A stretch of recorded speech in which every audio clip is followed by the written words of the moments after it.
Naglabas ng bagong pahayag si Coach Tim Cone tungkol kay RJ Barrientos matapos ang ilang laban.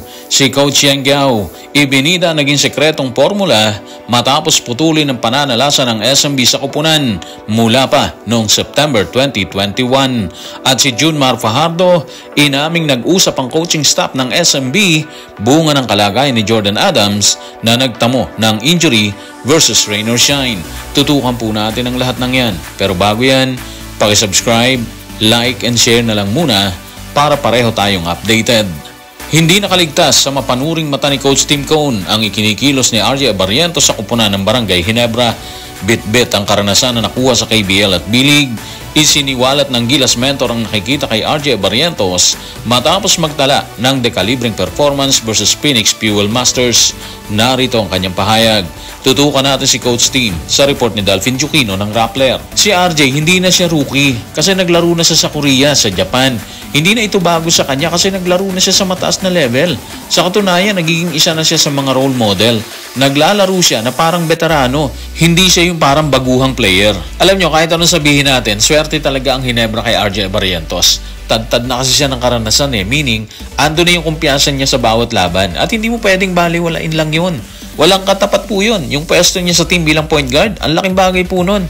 Hindi lang sa kanya kundi maging sa team. Unang-una, sa kanya magsisimula yung play. Siya yung may hawak ng manibela. So, ibig sabihin, bit-bit niya dapat yung kumpiyansa sa loob ng court, which is, yun talaga yung nangyayari. Sa huling laban, kumamada siya ng 25 points, 5 rebounds, 5 assists. Dito pa lang kitang-kita na natin yung halaga ng isang RJ Barrientos Kapag kasi maganda ang inilalabas ng point guard katulad ni RJ, sumusunod ang lahat dyan. Nagiging maayos ang trabaho ng lahat sa loob ng court. Ngayon, pasok na sila orang Ginebra dito sa playoffs bunga ng panalo sa Phoenix. Tanong, ano ang dapat pa nating asahan kay RJ at kay Coach Tim Cone sa mga susunod na laban?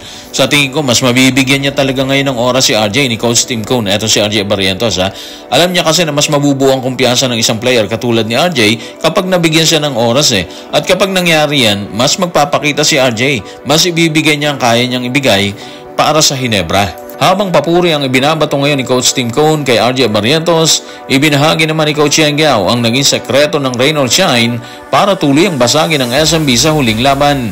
Tanong, ano nga ba ang ginawa nila para putulin ang pananalasa ng grupo ni Coach George Gallant? Tutukan natin si Coach Yang sa report ni Ruben Terrado sa Spin. Nagtulungan lang kami sa depensa. Junmar is really a handful for us. Maganda rin yung kinatawa ni Aaron si Junmar. Pinagtulungan nila ni Bu Belga yung role na yon. Sa tingin ko si Junmar yung susi. Aaron Fuller at Bu Belga, laking bagay po ng kay Coach Yang. Banggaan sa ilalim, strategy ni Coach Yang versus SMB. Nag-work naman siya at dahil dyan, natapos ang pananalasa ng SMB dito sa rain or shine.